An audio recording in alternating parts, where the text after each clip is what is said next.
اللي إحنا هنحتاجه 5 ألوان من كل لون. اللون الكحلي 4 بكرات، البكرة الواحدة 100 جرام، واللون اللي هو بيبي بلو 3 بكرات، واللي هو اللون مينت جريم 3 بكرات، واللي هي الأبيض عشان هيتعمل كتير جدا هنحتاج حوالي 8 بكرات عشان هنعمل اللي هو الأبيض في وسط المربع، وبالتالي هنقفل بيه المربعات كلها مع بعض. في التشبيك هنحتاج الأبيض أكتر، وبكرة واحدة من اللي هو الرمادي، اللون الرمادي اللي هو فاتح اللون ده. طبعا حاجات بسيطة جدا هنشتغل بيها، والإبرة رقم 7. كل ده بس اللي احنا هنشتغل بيه، مش هنحتاج حاجة أكتر من كده خالص. لان احنا محتاجين ان احنا هنعمل مربع عادي. وبعدين نبدأ نشبكهم في بعض كلهم، فاحنا مش هنحتاج خامات كتير، هما بس 5 ألوان. اي 5 ألوان بقى انتوا عايزين تعملوها، اي الوان انتوا حابينها، مثلا اللي هي درجات الفوشيا، درجات اللي هي البنفسجي، درجات الاخضر، كل اللي انتوا بتفضلوه. فانا دلوقتي بقى نبدأ بقى مع بعض نعمل اللي هي المربع، وبعدين نشوف هنشبكه ازاي مع بعض بأسهل طريقة. ده بيستخدم معاها إبرة رقم 7. تمام، فنيجي بقى نعمل أول حاجة اللي هي البداية كده زي ما انتوا شايفين. هنعمل حوالي 5 سلاسل، 1 2 3 4 5. وبعدين هنجيب اللي هي هنعمل غرزة منزلقة في أول غرزة في أول سلسلة بالشكل ده، وبعدين هنقفلها ب3 سلاسل 2 3. تمام كده، يبقى احنا كده عملنا الدايره اللي احنا هنشتغل فيها السلاسل. انا بحبها بالشكل ده عشان بتدي بدايه السلاسل في انتفاخ من جوه، بيبقى شكلها لايق اكتر.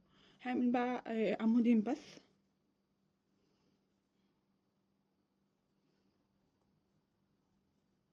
شايفين المنظر. احنا عملنا دلوقتي 1 2 3، يعتبر كده ال3 عواميد مع بعض.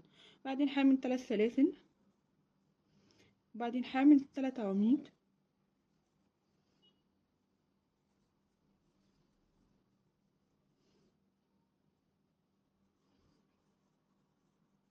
وبعدين هكرر الحركة دي مرتين. هعمل 1 2 3 4. هكرر نفس الحركة ان انا هعمل 3 سلاسل و3 عواميد، 3 سلاسل و3 عواميد. بعدين هوريكم بعد ما احنا خلصنا اول سطر شكله عامل ازاي. كده احنا خلصنا شكل اول سطر في المربع. عملنا اللي هو ال3 سلاسل. نيجي بقى نشوف هنقفلها ازاي بالشكل ده. هنعمل غرز منزلقة، 3 غرز منزلقة في اول عمود الناحية دي هنا بالشكل ده. هعمل غرزة منزلقة من تاني عمود، برضو هعمل غرزة منزلقة، والتالت هعمل غرزة منزلقة. بعدين هنا هعمل غرزة منزلقة وهقصها مع بعض زي ما انتوا شايفين كده، وهبدأ لون تاني جديد زي ما انتوا شايفين اهو. ده شكل المربع الشكل النهائي، هقصها تمام كده. ده الشكل المربع النهائي. بعدين هستخدم لون ابيض بعديه. اللون الابيض زي ما انتوا شايفين كده، اللي هو اللون اللي هو ابيض ناصع جدا. هنربطها وبعدين نوريكم هنبدأ تاني اللي هو السطر التاني مربع ازاي. بعد كده احنا دلوقتي بدأنا اللي هو السطر التاني من لون ابيض. هنعمل غرزة اللي هي المنزلقة اللي في بداية السطر، بعدين هناخد اللي هما الفتلتين دول معانا في الشغل عشان يبقى الشغل نضيف اول باول. نعمل 1 2 3. عملنا 3 سلاسل مع بعض. وبعدين هنعمل عمودين 2 زي ما انتوا شايفين كده، 3 عواميد مع بعض. هعمل بقى 3 سلاسل 1 2 3. معلش البقرة عمالة تجري مني عشان دلوقتي عملنا 3 سلاسل. هنعمل 3 بقى عواميد برضو في نفس الغرزة زي ما انتوا شايفين كده. عملنا 3 عواميد، 3 سلاسل، 3 عواميد. هنعمل سلسلة واحدة، بعدين هنبدأ هنا 3 عواميد،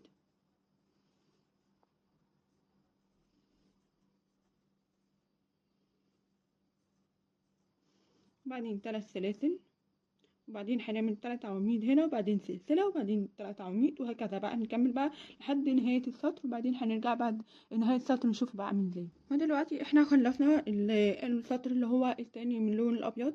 عملنا اللي هي 3 لا غرزتين بالزرقاء، بعدين قطعناها عشان نبدأ بقى السطر اللي هو الجديد اللي هو من اللون اللي هو منت جرين. هنربطها مع بعض بعدين نبدأ بقى السطر الجديد زي ما انتم شايفين. اهم حاجه ان احنا دايما ناخد الفتلتين وننضف السطر اول باول عشان ما يكونش فيه اي عيوب خالص من ورا، ونضطر ان احنا نقعد بقى ننضفها يوم كامل، فكده احسن اول باول يكون نضيف. هنعمل 3 سلاسل وبعدين هعمل عمودين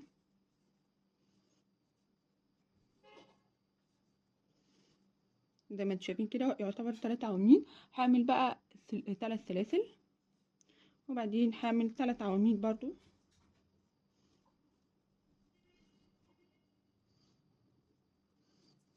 شايفين اللي هو السطر الجديد. عملنا اللي هو 3 سلاسل بعد العمودين بعدين 3 سلاسل وبعدين 3 عواميد. هنعمل بقى سلسلة واحدة ونعمل هنا 3 عواميد برضو، وهنعمل نفس الكلام في الزاوية دي 6 وهنا 3 6 وهنا 3. نخلص بقى السطر كله وبعدين نشوف في الآخر هنعمل ايه في السطر الجديد. ادينا خلصنا اللي هو السطر الثالث مع بعض. هنيجي بقى نبدا اللي هو السطر الجديد من اللون اللي هو البيبي بلو. زي ما انتم شايفين كده احنا عملنا اللي هي 3 غرز زرقاء. هنعمل نربطها مع بعض وبعدين نبدا اللي هو السطر الجديد برضو. هنعمل اللي هو المربع كله نفس الكلام اللي هو نفس الشرح اللي احنا عملناه. هنعمل 3 سلاسل وعمودين بعدين 3 سلاسل وبعدين 3 عواميد وهنا 3 عواميد وهنا 3 عواميد، وهو نفس الكلام بقى هنستمر على الوضع ده في السطر اللي هو الرابع. وبعدين هنعمل اللي هو بالسطر اللي هو الخامس لون كحلي، ويبقى كده يعتبر المربع كله خلص. وبعدين نشوف بقى التشبيك هيبقى عامل ازاي كله. زي ما انتوا شايفين كده خلاص خلصنا اللي هو اخر لونين اللي هو البيبي بلو والكحلي. كده يبقى احنا استخدمنا اللي هي 5 الوان، كل سطر لون مختلف. والتقفيل هنبدأ بيه اللي هو اللون ابيض بس كله هيبقى التقفيل بالابيض. بعد كده بقى احنا هنعمل 15 مربع تاني زي ده بالظبط علشان يبقوا 16 مربع، لان احنا هنعمل 4 مربعات 4 في 4. تمام. نعمل 15 مربع وبعدين نيجي بقى نشوف التشبيك هيبقى ازاي. كده عملنا 16 مربع زي ما انتم شايفين كده. دول 16 مربع مع بعض. طبعا تجربتي عن اخواتي اللي هو برنسس قطيفة بيبي ده بصراحة بالنسبة لي جميل جدا. زي ما انا كنت عملت اللي هو فيديو قبل ده ان انا جبت الخيط ده منين، بس بصراحة انا رشحه جدا، بيبقى حلو جدا في البطاطين. بس يعني عملي اكتر ما ضايقنيش خالص في الشغل. كده بقى احنا نيجي بقى نوزع بتاع المربعات كويس قدامكم وبعدين هوريكم هنعملها ازاي.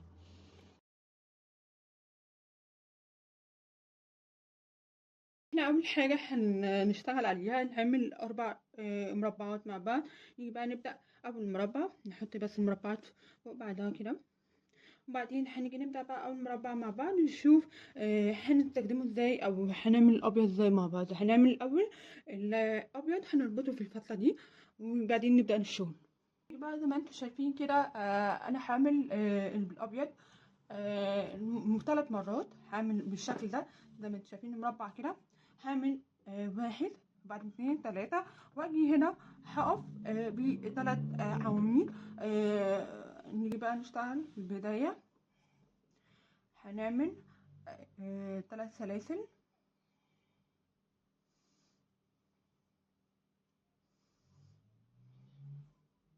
بعدين عمودين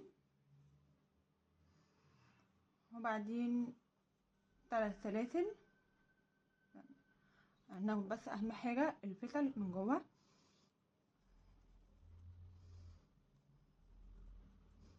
عملنا 3 سلاسل وهنعمل 3 عواميد.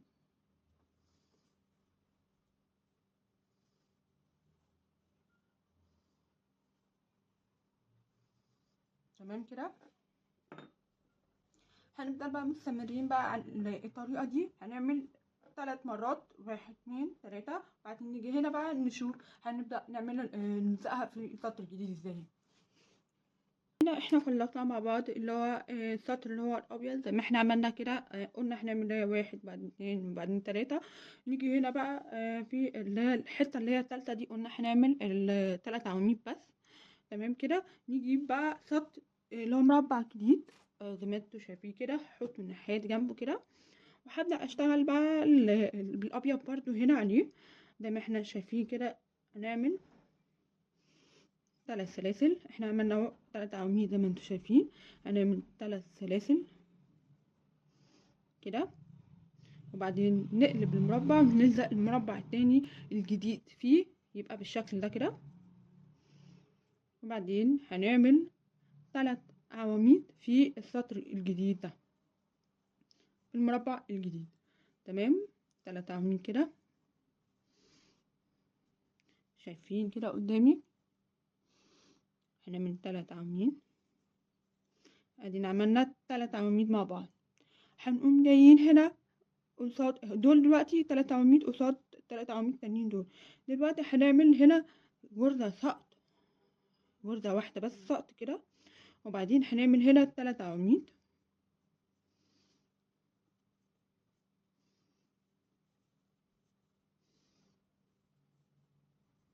وبعدين ادينا عملنا 3 عواميد قصاد 3 عواميد تانيين. هنعمل هنا بقى في الحتة دي اللي انتوا شايفينها دي غرزة سقط.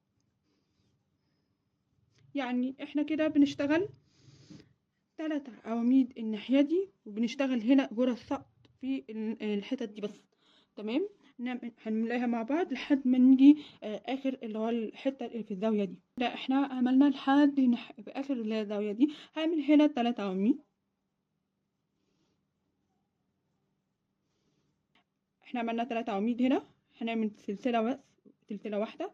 وبعدين في تاني سلسلة من المربع اللي هو القديم هنعمل غرزة سقط زي ما انتم شايفين كده، وبعدين سلسلة. وبعدين هعمل هنا 3 عواميد،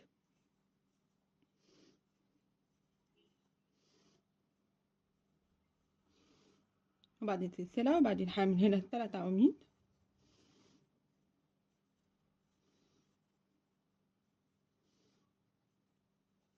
وبعدين سلسلة. هنبدأ مستمرين على الطريقة دي زي ما انتم شايفين كده. هنعمل اللي هي السطر ده والسطر ده لحد ما نيجي نقف الناحية دي تحت هنا. وهنعملها برضو نفس الطريقة، ان احنا هنفكها بالمربع الجديد. ده المربع الجديد وده المربع القديم كده. احنا عملنا زي ما انتم شايفين واحد بعدين اتنين وبعدين تلاتة، وبعدين جبنا المربع الجديد وشبكناها في الناحية دي. وبعدين هنملاها السطر ده والسطر ده في الناحية دي والناحية دي. وبعدين هنجيب مربع برضو جديد هنشبكها مع بعض تاني عشان تبقوا نبقى ماشيين كده بطريقة صح ومظبوطة زي ما انتوا شايفين كده. شايفين طريقة تقفيل حلوة خالص، مفيهاش اي كلكعة ولا اي حاجة وحشة خالص زي ما انتوا شايفين. نخلص بس اللي هي الناحية دي والناحية دي ونبدأ سطر اللي هي مربع جديد. زي ما انتوا شايفين كده احنا خلصنا اللي هي الناحية واحد وبعدين اتنين، وعملنا هنا في الناحية دي 3 عواميد وبعدين 3 سلاسل. نيجي بقى نحط اللي هو المربع الجديد برضو نفس الطريقة اللي احنا عملناها في الأول. هنعمل كده، نخلي المربع الجديد قدامنا واللي هو المربع القديم من ورا عشان نبدأ نشتغل في المربع الجديد. هنعمل 3 عواميد هنا بالشكل ده، 3 عواميد. وبعدين هعمل هنا غرزة سقط، وبعدين هنا 3 عواميد. احنا كده بقى عملنا هنا 3 عواميد بعدين 3 سلاسل، وبعدين في الوش كده 3 عواميد زي ما انتوا شايفين كده. وبعدين عملنا غرزة سقط، وبعدين هنعمل هنا 3 عواميد برضو.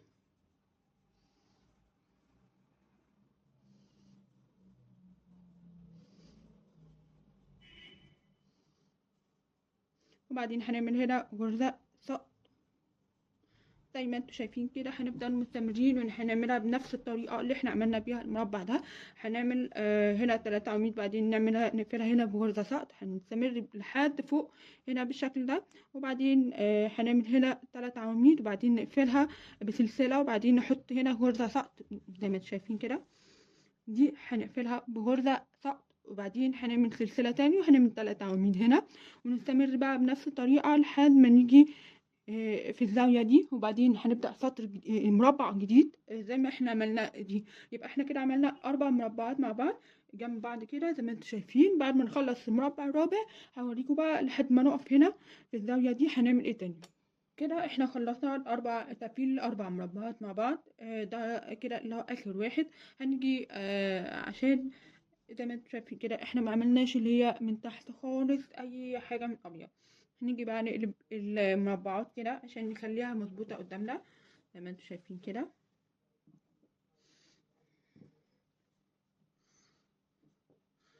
زي ما انتوا شايفين لازم نخليها مظبوطه قدامنا بالشكل ده.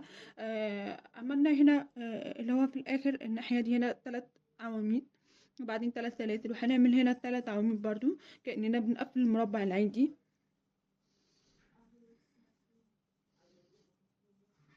وبعدين حامل سلسلة وبعدين حامل 3 عواميد هنا وبعدين سلسلة و3 عواميد، واستمر لحد ما نيجي نقف الناحية دي هنا ونعمل 3 عواميد مع بعض. وبعدين نشوف هنعملها ازاي في الناحية دي. احنا كده عملنا خلصنا الاول مربع بالشكل زي ما انتوا شايفينه كده كله كامل بالابيض، التقفيل بتاعه خلص. نيجي بقى بعد ما احنا عملنا 3 عواميد بالشكل اللي انتوا شايفينه ده، هنعمل سلسلة واحدة وبعدين هنعمل هنا في تاني سلسلة من 3 سلاسل دول. التانية هعمل غرزة زي ما انتوا شايفين كده، وهعمل سلسلة واحدة وبعدين هعمل هنا 3 عواميد واستمر بقى. هعمل برضو 3 عواميد هنا وبعدين سلسلة واكمل بقى لحد الناحية دي هنا. هعمل هنا 3 عواميد بعدين سلسلة وهعمل في تاني واحدة هنا غرزة صقر. نفس الكلام هعمله لحد ما نخلص اخر سطر زي ما انتوا شايفين كده. اخر مربع في الاخر خالص هنقف لحد هنا ونشوف التقفيل المربع ده هيبقى عامل ازاي عشان نبدأ سطر جديد زي ما انتوا شايفين. اهم حاجة ان احنا نقلب شكل المربعات، نخلي في الاخر خالص اخر سطر يكون فوق عشان نعرف نشتغل على طول اول باول. زي ما انتوا شايفين كده احنا خلصنا اللي هو المربعات الاربعه كلها، ونجينا في اخر حاجه خالص نيجي نعمل سلسله هنا. بعد ما احنا عملنا 3 عواميد هنعمل هنا غرزه منزلقه واحده بس، وبعدين هنا غرزه منزلقه وهنا برضو، وبعدين هنا نعمل غرزة منزلقة وبعدين سقط ونقفلها وبعدين نقصها. كده احنا خلاص خلصنا اول سطر من المربعات اللي هو 4 كلها. تمام زي ما انتوا شايفين كده خلاص خلصناها اول سطر من 4 مربعات. اول سطر ده التقفيل بتاعه خد حوالي بقرة واحدة كاملة لونها ابيض. نيجي بقى نشوف بقى مقاس المربع كامل مقاساته ايه. هشوف دلوقتي بالمزورة اهو مع بعض زي ما انتوا شايفين كده. نفرد المربع ادي ده مقاس المربع 33 وبرده 33 بالطول زي ما انتوا شايفين كده. المربع مقاسه كويس جدا. ده شكل 4 مربعات كده مع بعض زي ما انتوا شايفين. نيجي بقى نبدأ بقى السطر التاني. هنعمل سطر تاني من 4 مربعات جديدة. شوف هنبدأ ازاي. زي ما انتوا شايفين كده احنا نزق بس دي على جنب.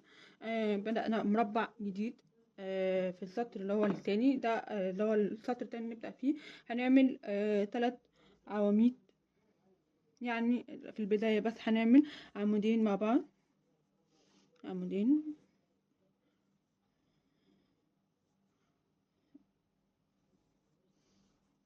3 هم، بعدين 3 سلاسل وبعدين عمودين 3 عواميد.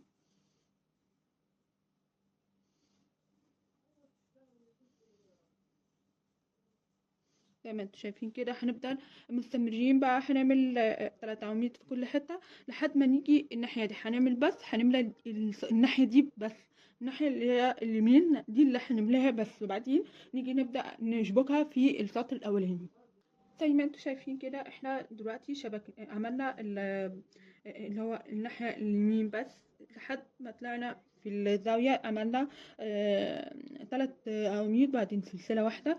نيجي بقى نعمل هنا اللي هو الفوق اللي هو السطر الاولاني، نخلي السطر الاولاني ورا والمربع الجديد زي ما احنا قلنا قدامنا. بعدين هنعمل هنا غرزة سقط في تاني سلسلة زي ما انتوا شايفين كده، غرزة سقط وبعدين سلسلة واحدة، وبعدين هنعمل هنا 3 عواميد،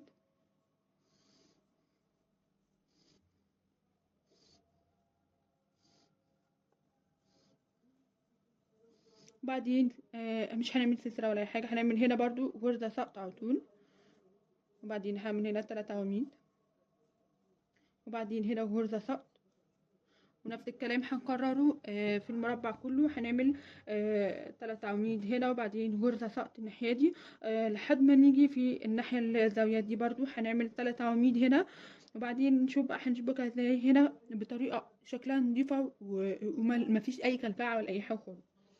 زي ما انتوا شايفين كده احنا عملنا خلاص ال3 عواميد زي ما انتوا شايفين. هنيجي بقى اللي هو المربع شايفين 3 اشكال دول.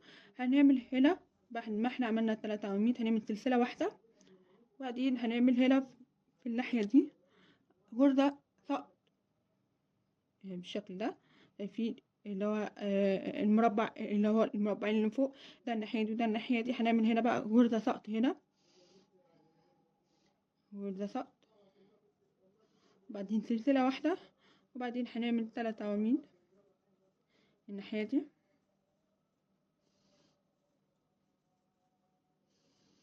وبعدين سلسلة، وهنكمل بالشكل ده لحد تحت هنا الناحية دي لحد في الزاوية دي. هنعمل برضو 3 عواميد سلسلة و3 عواميد سلسلة، وبعدين نجيب بقى مربع جديد الناحية دي علشان نشبكه في اللي هو الأولاني وفي السطر الأولاني. ودينا احنا خلصنا الناحية اللي هي المربع الأولاني من السطر التاني زي ما انتوا شايفين كده. احنا قلنا هنعمل لحد هنا 3 عواميد بالشكل ده و3 سلاسل، ونجيب بقى المربع اللي هو الجديد. هنخلي المربع الجديد قدامنا واللي هو القديم ورا زي ما انتوا شايفين كده. احنا عملنا 3 عواميد وبعدين 3 سلاسل. هنعمل هنا برضو 3 عواميد،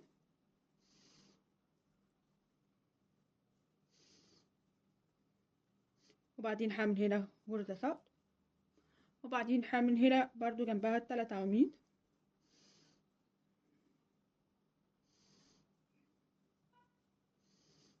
وبعدين هنا غرزة سقط زي ما انتوا شايفين كده. هنفضل مستمرين لحد ما نطلع في اول السطر الناحية دي هنا، لحد ما نطلع الزاوية دي عشان نشبكها في ال3 مربعات اللي فوق اللي حواليها بالظبط. هنا هتبقى شكل اللي هو المربع مايل، يبقى شكله جميل جدا.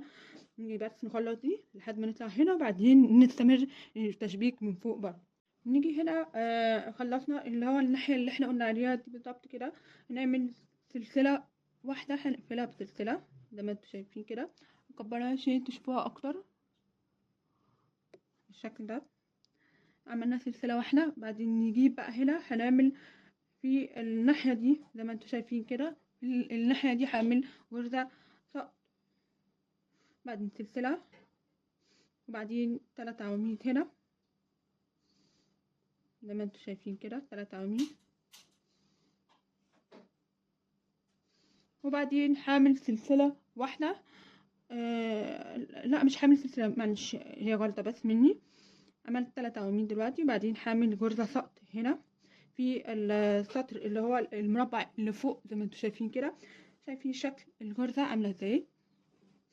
ده شايفين ده شكلها بين اللي هو لما 4 مربعات بالشكل ده، شكل جميل جدا وتقفيل شكل بروفيشنال اكتر. هنخلص بقى نفس الكلام هنا، هنملأ دي كلها نشبكها فيها بالظبط. ونعمل دي برضو نفس ما احنا عملنا الناحية دي، وهنستمر لحد السطر الرابع على نفس الطريقة دي من غير ما نغير فيها ولا اي حاجة. لما نخلص بقى السطر اللي هو المربع الرابع هبقى اوريكم الشكل اللي هو السطرين مع بعض. احنا كده خلصنا اللي هو السطر التاني كله. عملنا ال4 مربعات شبكناها في بعض. طبعا احنا عملنا اللي هو جينا في الاخر خالص زي ما انتوا زي ما احنا شرحنا اللي هو التقفيل. السطر الاولاني قفلناه ازاي، هنقفل برضو السطر اللي هو ده كله هنقفله بنفس الطريقه دي. بس اهم حاجه ان احنا نقلب شكل البطانيه، نخليه تبقى قدامنا بالشكل ده كده. نخلي البدايه قدامنا زي ما انتوا شايفين. هنعمل 3 عواميد زي ما انتوا شايفين كده، 3 عواميد.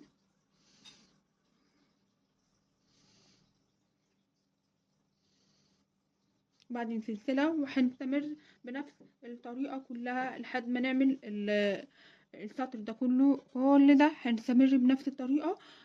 هنيجي هنا نعمل 3 عواميد وبعدين سلسلة، وبعدين نعمل جرزة سقف تاني، سلسلة وبعدين سلسلة، وبعدين نعمل هنا 3 عواميد. هنستمر بنفس الطريقة دي لحد ما نخلص اللي هو آخر سطر التاني بتاع المربعات.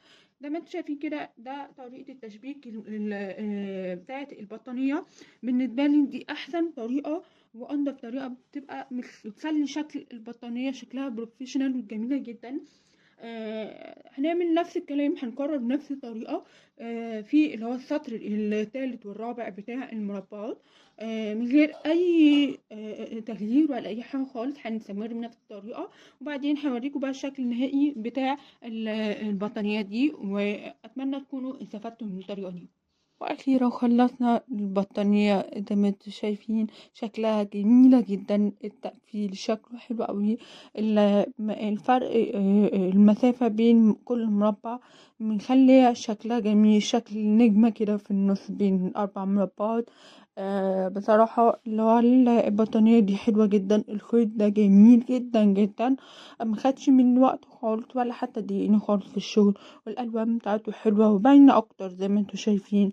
يعني بصراحة نعومة ما تتوصفش، نفس اللي هو الخامة بتاعت اللي هي إليزا بافي، نفس النعومة، بس ده أحلى بكتير، أحلى كمان من هيمالايا. فبالنسبة لي أنا يعني الخيط ده جميل جدا في الشغل. وزي ما انتوا شايفين كده خلصنا البطانية في خلال يومين. ممكن تخلصوها خلال يوم بقى لو انتوا شغالين عليها على طول. شايفين الوان شكلها جميله جدا، حتى من ظهر نضيف ومنضفينها اول باول واحنا بنشتغل. اتمنى يكون الفيديو عجبكم واستمتعتوا بالمشاهده. ما تنسوش تعملوا لايك علشان يوصل للناس اكتر، وشير للفيديو. وما تنسوش تعملوا اشتراك للقناه وتفعلوا الجرس عشان يظهر لكم اي جديد احنا بننزله من فيديوهات تعليميه حلوه جدا. واتمنى تكونوا استمتعتوا بمشاهده الفيديو. يلا باي باي، اشوفكم